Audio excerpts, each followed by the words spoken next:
Hey everybody, hope you're doing well. This week's video is about something I haven't really ever covered on this channel.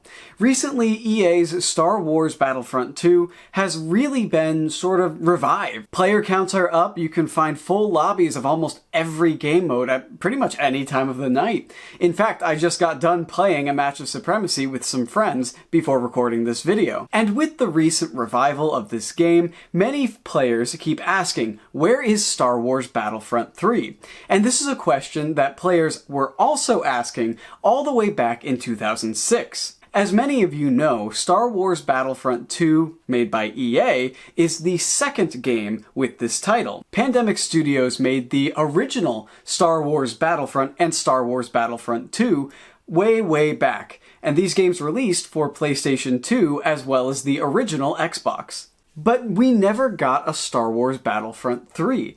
And you might be asking yourself why? Why does this elusive Star Wars Battlefront 3 never seem to happen? Well, in today's video, we're going to be talking about the unfinished and unreleased Star Wars Battlefront 3 from all the way back in the early 2000s. This would have been a sequel to the original Battlefront. And of course, there was plans for a Battlefront 3 for EA, but that was also canceled, but we don't really know as much about that one. So, like I said, we'll be covering the older version. So, without further ado, let's talk about the troubled development and eventual cancellation of Star Wars Battlefront 3. We start in the year 2006. Star Wars Battlefront 2 has done extremely well. Battlefront 2 really helped to popularize online multiplayer gameplay. I mean, even to this day, with the original Star Wars Battlefront 2, you can find matches that are online on PC. But that's not the only reason that Star Wars Battlefront 2 was so successful. Battlefront 2 was basically an upgrade in every single possible facet for Star Wars Battlefront 1. It expanded on the Galactic Conquest mode, it increased player counts in offline quick play, added new classes, new maps, larger maps, and was just overall a huge step forward. And also, Battlefront 2 had an amazing campaign which followed a clone trooper from the end of the prequel trilogy all the way through to the original trilogy. Sort of a transition period between the Republic era and the Empire. While this campaign is not necessarily canon anymore, it does include a lot of events that we would end up seeing in shows such as Star Wars The Clone Wars, as well as The Bad Batch. More specifically, it heavily features the destruction of Kamino, which is a major part of the Bad Batch TV show. Really, the best way to describe Battlefront 2 and why it was so successful is because it was a complete experience, top to bottom. Very well made and full of great content. And that's not just the nostalgia goggles talking. It genuinely is, to this day, a very good game, and holds up in most ways. I think the only weakness that Battlefront 2, the original, had was the heroes. A lot of the Jedis and Sith kind of feel the same, and the gun heroes don't really have anything that set them apart from just a normal ground trooper, other than, increased health, looking like whatever character they, are meant to be. So that is our stage. Battlefront 2 is a massive success both critically and commercially, and LucasArts wants to continue. LucasArts initially went to Pandemic, the people who had made the first two Battlefronts. They approached them and they were very interested. They actually had a lot of very cool ideas, some of which would end up in the next version of Battlefront 3. Spoiler alert, Pandemic ended up not taking the deal because LucasArts wanted the game to be out within 1 year.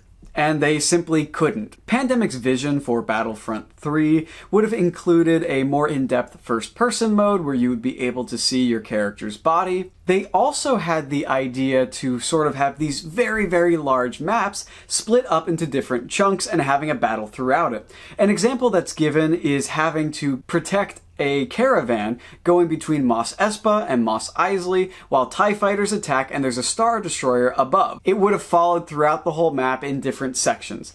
I think the best way to describe this is it would be similar to something like Battlefield's Operation Mode or Galactic Assault as seen in Star Wars Battlefront 2 EA. However, with the 1-year time limit that LucasArts put on them, they ended up declining because it would involve many upgrades to the engine that was used for Battlefront 1 and 2, which would simply take too long. So LucasArts began sort of shopping it around, seeing who had the best vision for Star Wars Battlefront 3. Enter Free Radical. If you are familiar at all with the troubled development of Battlefront 3, you will recognize that name. They came in with an amazing pitch. They wanted to do the most complete Star Wars experience imaginable. They wanted to combine the thrilling space combat where you enter capital ships and can destroy them from the inside, steal enemy fighters, and fight troopers within the capital ship with the large-scale ground battles where you're taking points, where you're using ground vehicles like tanks, or even flying within the atmosphere to help the ground troops.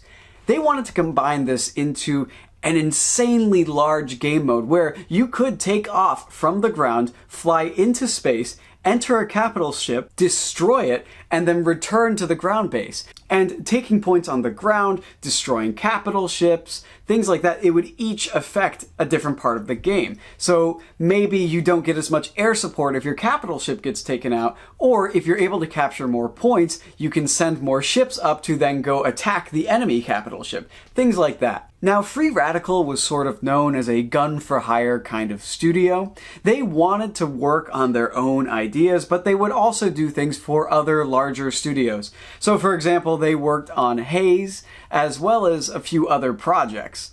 But the opportunity to work on a Star Wars game of this scale was simply too big to pass up on. In August, LucasArts would sort of float that, hey, we've got a secret project, but we want to keep it hidden until E3 2007. And it didn't take long for people to immediately think, Star Wars Battlefront 3! Here's a quote from a LucasArts employee. "We thought it was going to turn the industry on its head. Free Radical was meeting all of their milestones. Even Jim Ward would sit in those core team meetings and say things like, so this is shipping next month, right? And this was in 2007. This is a joke because it was looking so good, especially compared to Fracture and Force Unleashed at the time, which were just troubled the whole way. And we would laugh, thinking, wow, if this looks this good now for a game that's shipping in 2008, there's not going to be any problem." Boy, were they wrong.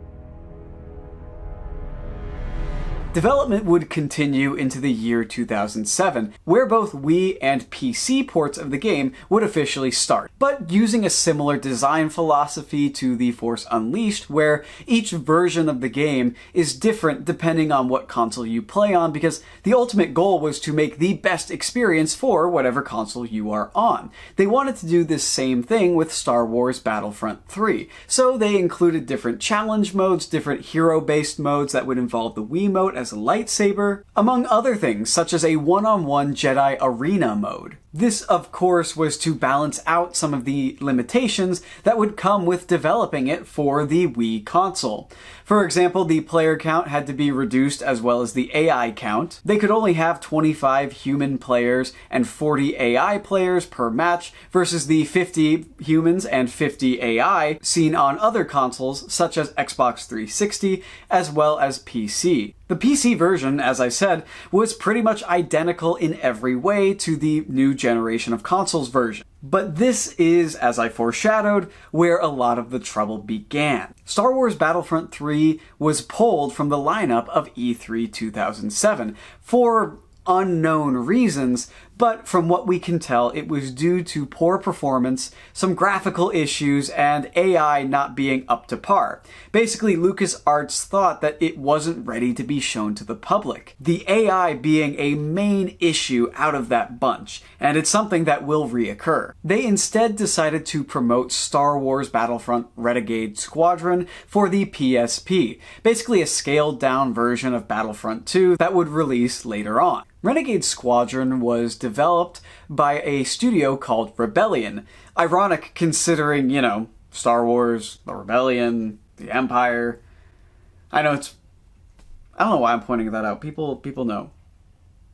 Anyway. They would approach Rebellion to develop Star Wars Battlefront 3's handheld versions, and once again keep that design philosophy of trying to make the best thing per console. These would have been very, very scaled down versions, probably with their own subtitle, like how Star Wars Battlefront Renegade Squadron has the Renegade Squadron tacked on at the end, because it's not meant to be seen as a mainline Battlefront entry. They would also do a PlayStation 2 port of Battlefront 3, which is a curious addition. However, if you know anything about the PlayStation 2, you know that it had an insane lifespan. I believe even into the late 2010s, it was receiving new video games. The player count on the PlayStation Portable version, as well as the PlayStation 2 version, would have been cut down to about 20 players a match, but they were certain that they could still get the sort of vertical gameplay working, even on this handheld and this much older hardware.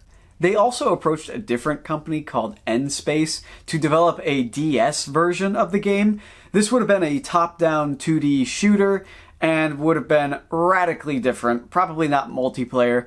And apparently LucasArts was also interested in having some sort of cross stats between versions of the game, meaning that depending on my performance in one, I could sort of keep track of it on different consoles. However, this never came to be.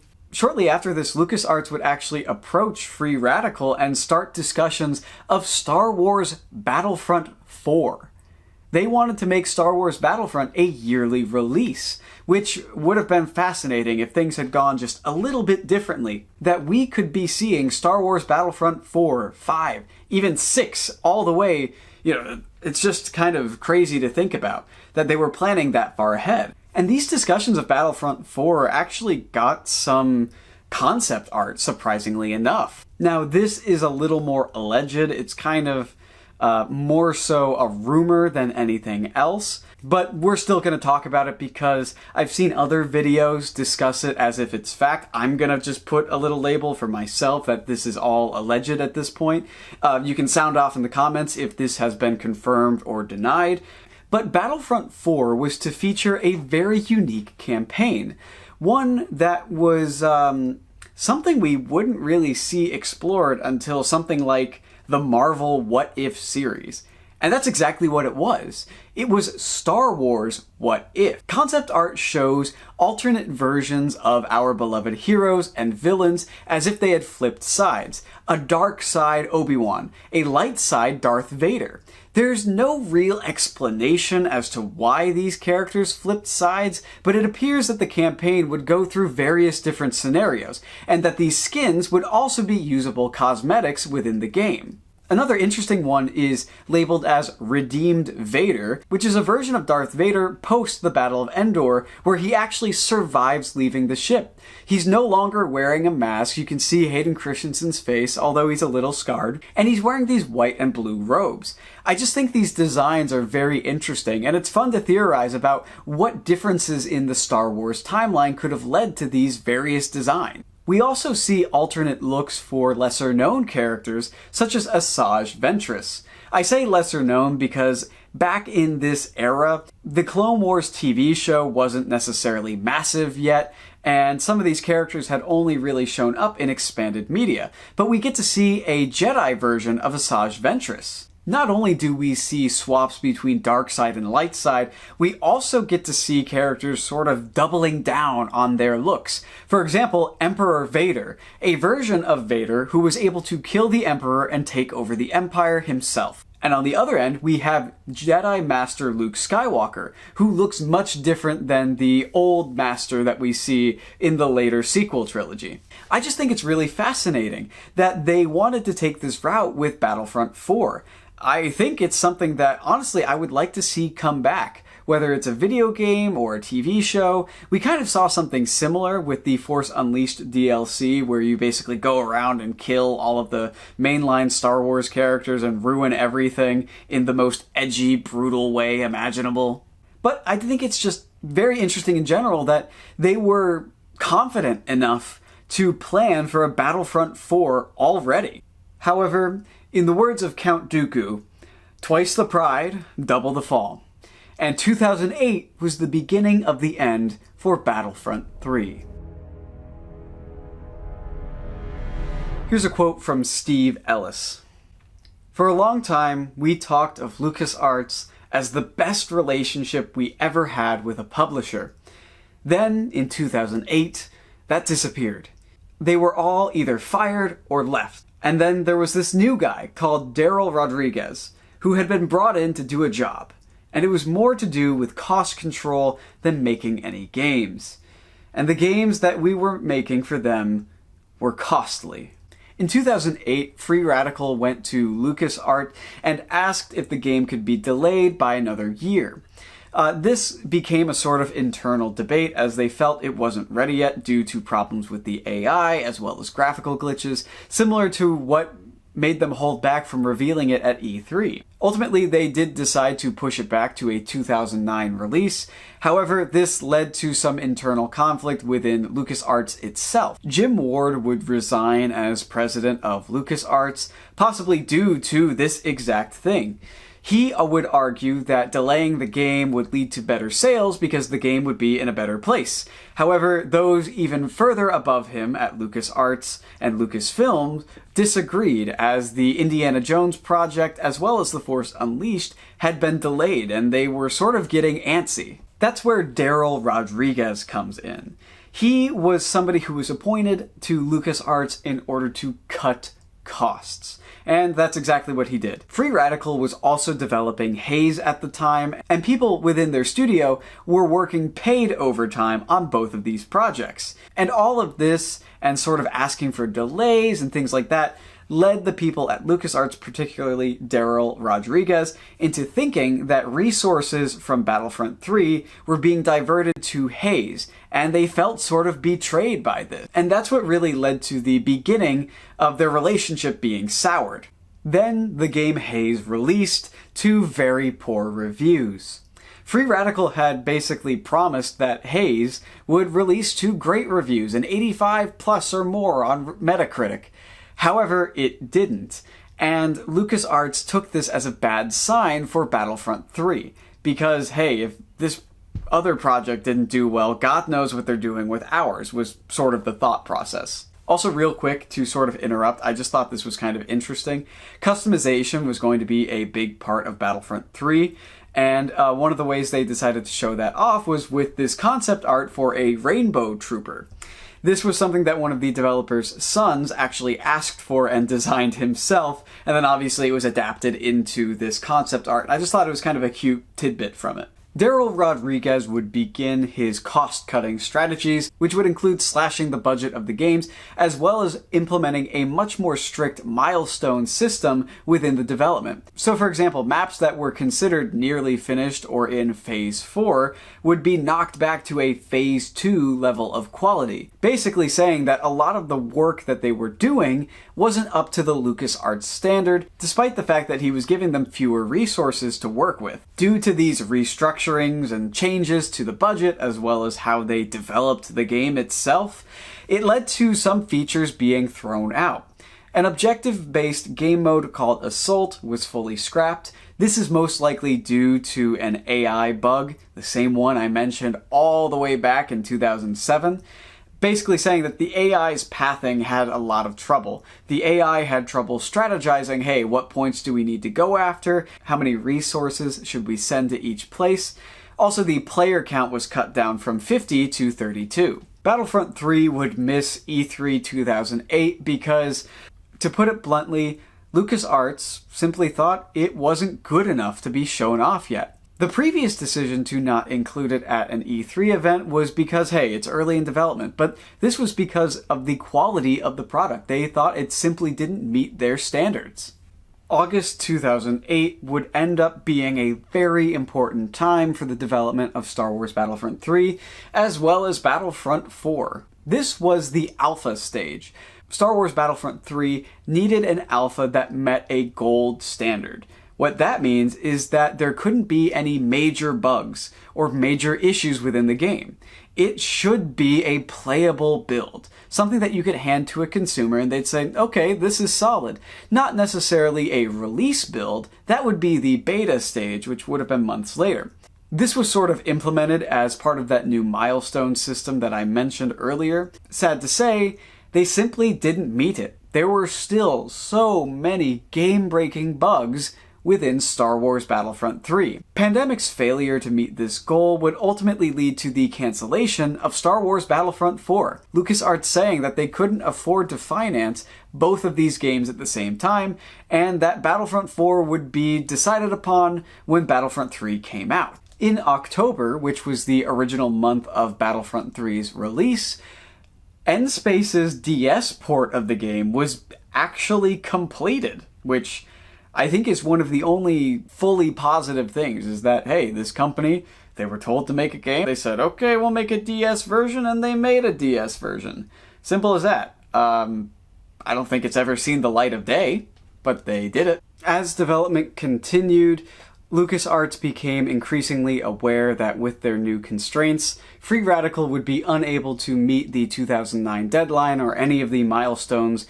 within the year of 2009 related to Battlefront 3, namely it being bug-free and fixing the AI. This led to LucasArts severing ties with Free Radical altogether and canceling their version of Battlefront 3. And to rub salt in the wound, LucasArts only provided a small amount of the termination fee that was discussed when they first contracted them to make Battlefront 2.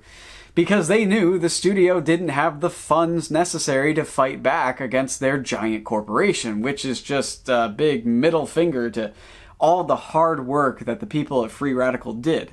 And this sort of sent the studio spiraling. It made a lot of people within the company redundant, especially as games like Time Splitter didn't perform well. Games like Haze also certainly didn't help the state of Free Radical. In the end, a studio, or company I guess, named Crytek would end up purchasing Free Radical and saving them from going completely under, and their plan was to sort of let them continue to be sort of autonomous and just sort of fund them and take some of the kickbacks.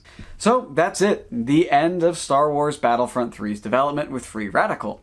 However, that wasn't the end of this era of Battlefront 3 development altogether. Remember that Rebellion studio? Yes, we are in the age of Rebellion, 2009. Rebellion was approached to sort of continue making a next-generation version of the PSP ports of Battlefront 3 that they were already working on. However, due to engine limitations, what they were using, it simply wouldn't be a good experience. So they ended up rebranding Star Wars Battlefront 3 for the PSP as Star Wars Battlefront Elite Squadron. So yes, technically there is a playable version with a campaign of what Battlefront 3 would have been, and you can go play it right now. You can even emulate it on your PC if you'd like. I would really recommend it, and there's a lot of great videos that go over the story of it. It actually includes a character, the sort of older Jedi from The Force Unleashed. I can't remember his name. Coda? Something like that? I'll put it right here. But he's actually included in the game, if I'm not mistaken.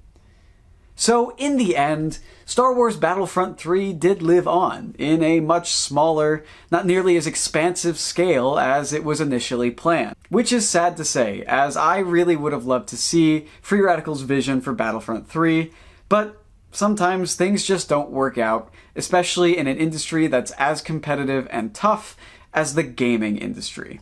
So thank you so much for watching. I appreciate every single one of you. I will be playing Battlefront 2, so keep an eye out for me. I main Han Solo and I'm a heavy, so watch out. Thank you so much for watching. I appreciate every single one of you, and I hope you have a good morning or evening or, whatever.